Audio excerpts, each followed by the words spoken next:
Hi, true crime fans. You're tuning into Coffee, Murder, and Mystery, a true crime podcast where we discuss murder, mystery, and the supernatural.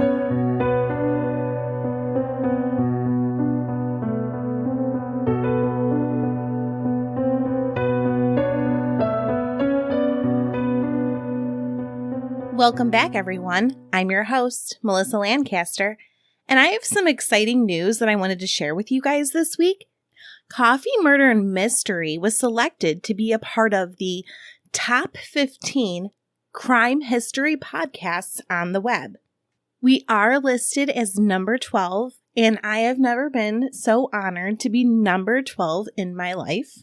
I've been podcasting for approximately a year, and Coffee, Murder, and Mystery is my first show, and it's been wonderful to see it grow, and it's amazing when things like this happen and I get chosen out of all the true crime podcasts out there to be in a top 15. I'll have a link in our show notes so you guys can discover some other true crime history podcasts.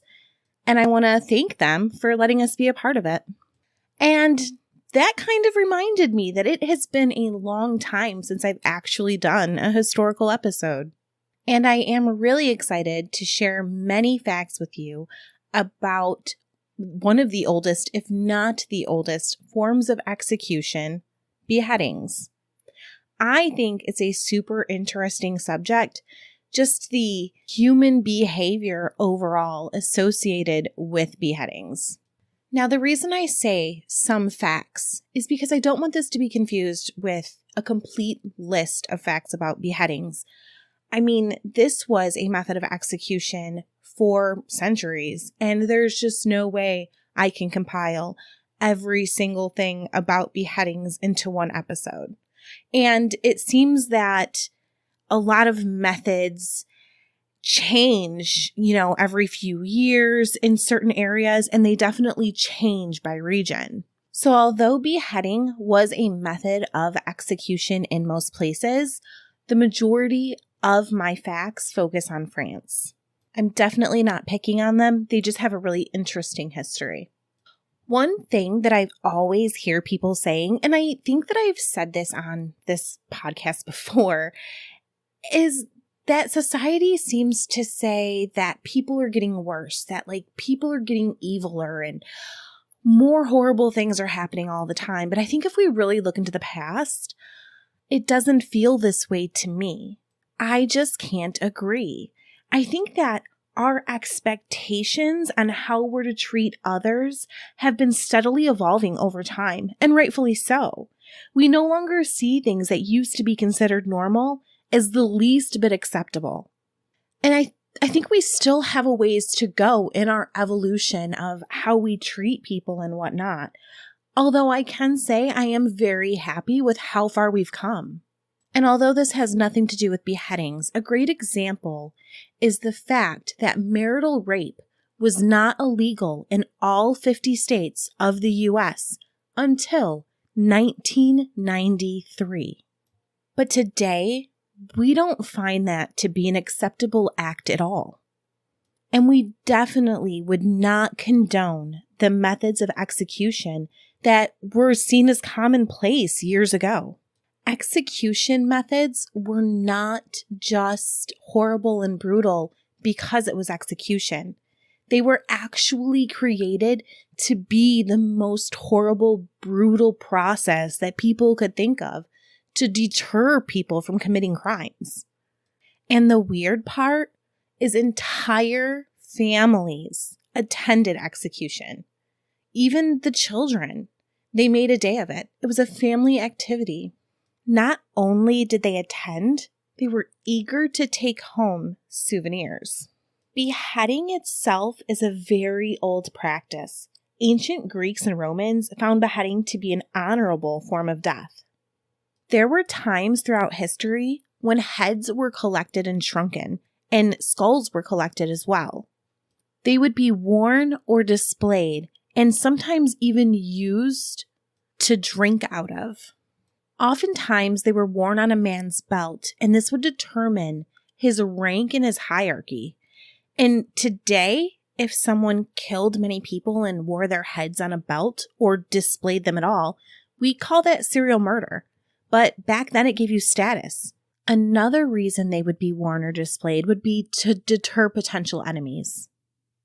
Through the years, the act of beheading was often combined with another form of execution. For example, a man convicted of high treason in England in 1352 would be fastened to a wooden panel which was attached to a horse, drugged to the place of execution to be hanged, almost to death, but not quite. He was then emasculated, disemboweled, beheaded, and quartered publicly. The pieces of his body would then be displayed. The London Bridge was a popular place to display an executed individual. Women convicted of high treason had a different fate. They were burned at the stake. In the 19th century, they did reform the process of drawing and quartering by hanging the individual until they were actually dead, and then they would behead and quarter the person post-mortem. Beheadings were traditionally carried out with an axe, but during the 11th century, the sword came into play, but it was reserved for nobility. If you were poor, you still got the axe. But unfortunately, heads were often left hanging. It often took multiple blows to decapitate someone. Families would pay the executioner to make sure that the blade was sharp for their family members. A large portion of the population was excited about attending a beheading, but there were some more progressive individuals who saw the chopping away at one's neck as cruel and inhumane, no matter the crime. One of these individuals was no other than Dr. Joseph Ignace Guillotine. The doctor was opposed to capital punishment, but he felt that the best he could do was to propose a device to make the act more humane. He was actually dismissed a few times when he proposed that a device should be created that would take off one's head in one swipe.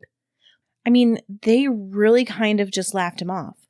But he persisted, and eventually they accepted his plans, allowing him to oversee the prototype development of the guillotine.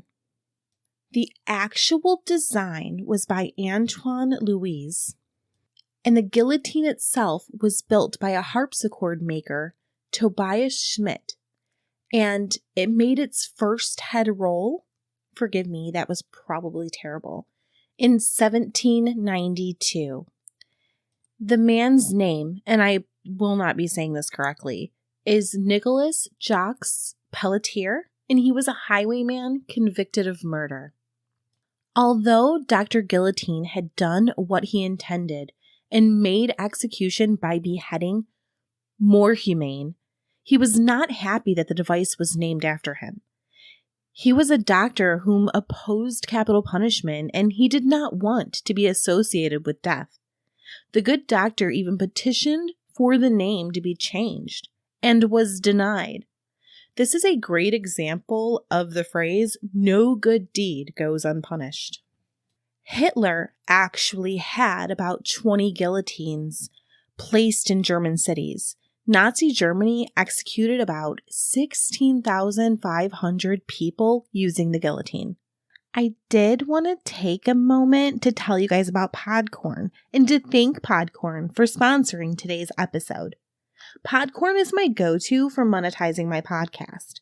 The user-friendly marketplace allows you to browse companies that are offering potential sponsorship, giving you control of your sponsorship content in your show. You don't need to have a huge audience to use Podcorn. You set your own rates and collaborate with companies you love. What I love most about Podcorn is the security. They have measures in place to transfer payment. I do not have to worry about invoicing anyone or handing out my personal information to companies that I've not worked with before.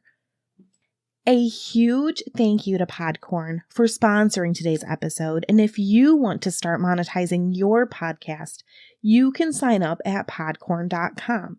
That's podcorn.com, or just check out the link in my show notes. Scientists actually studied the heads of the decapitated. The following was written by Dr. Beheadings, who observed the head of an executed prisoner, Henry Languille, on the 28th of June, 1905. Here, then, is what I was able to note immediately after the decapitation. The eyelids and lips of the guillotined man worked in irregularly rhythmic contractions for about 5 or 6 seconds. This phenomena has been remarked by all those finding themselves in the same conditions as myself for observing what happens after the severing of the neck. I waited for several seconds. The spasmodic movements ceased. It was then that I called in a strong, sharp voice, "Languille?" I saw the eyelids slowly lift up, without any spasmodic contractions. I insist advisedly on this peculiarity, but with an even movement quite distinct and normal, such as happens in everyday life, with people awakened or torn from their thoughts. Next, Languille's eyes very definitely fixed themselves on mine, and the pupils focused themselves. I was not, then, dealing with the sort of vague, dull look without any expression that can be observed any day in dying people to whom one speaks. I was dealing with the undeniably living eyes which were looking at me. After several seconds, the eyelids closed again.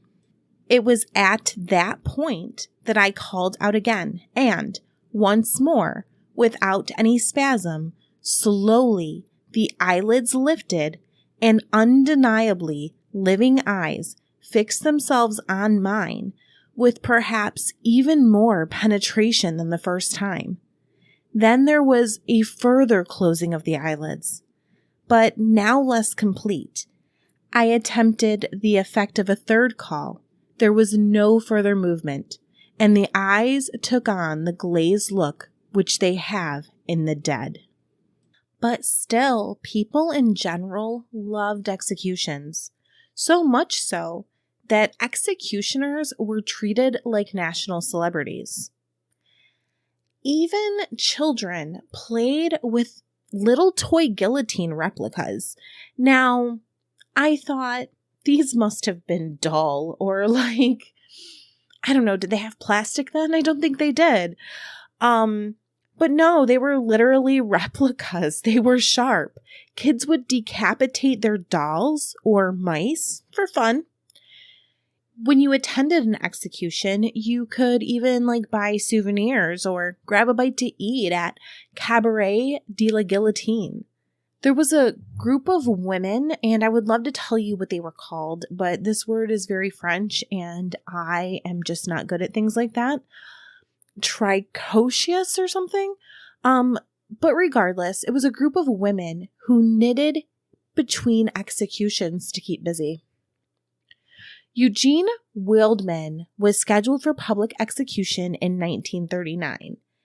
And in case you thought you heard me incorrectly, he was scheduled for public execution in 1939. He had been convicted of multiple kidnappings and murders.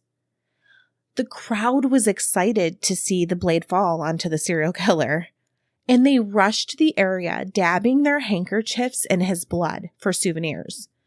The crowd was described as unruly, disgusting, and doing things like whistling. Apparently, they just lingered through the night. They had once believed that public execution would deter bad behavior, but it was in this moment that they now realized it actually promoted it. Eugene was the last public execution in France, 1939. But that was the last public execution using the guillotine. The guillotine was still used in private executions until 1977. The last 3 people executed were all child murderers.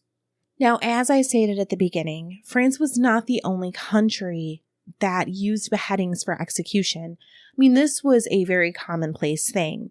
And before the guillotine was even invented, different countries did have similar versions. Germany had what was called the plank. England had something called the Halifax gibbet. Italy had the mania, and then there was the Scottish maiden. Basically, these were all earlier versions of the guillotine, but using like an axe head as the blade, which was known to have some issues because it didn't fit into the frame like the blade of the guillotine did. It went along the entire track. So the guillotine was a little bit more humane because it was also sharper. Apparently, it was often debated if the guillotine was actually humane enough. And rightfully so, as we should always be moving forward to better things. But it's also a little bit ironic because the methods of execution prior to the guillotine were meant to be horrible. I mean, there was drawn and quartered. They would pull you apart with horses. They disemboweled people. They did many things. I mean, the hanging until you were almost dead, basically so that you were just at their mercy. I mean, that's pretty horrific. And I really think that the human behavior, our past human behavior, is really interesting. But now I'm going to tell you something that's heartbreaking. When we think of beheadings, I think we often think that they're a thing of the past. But unfortunately, that's wrong. There have been multiple beheadings in the Middle East, and I'm sure you've heard about them. I think we all have. Journalists, aid workers, Daniel Pearl, James Foley, Stephen Sotloff, Peter Kassig, Kayla Mueller, and I do hope that I said all this right. May they rest in peace. There's more too. They were beheaded all within the last 20 years.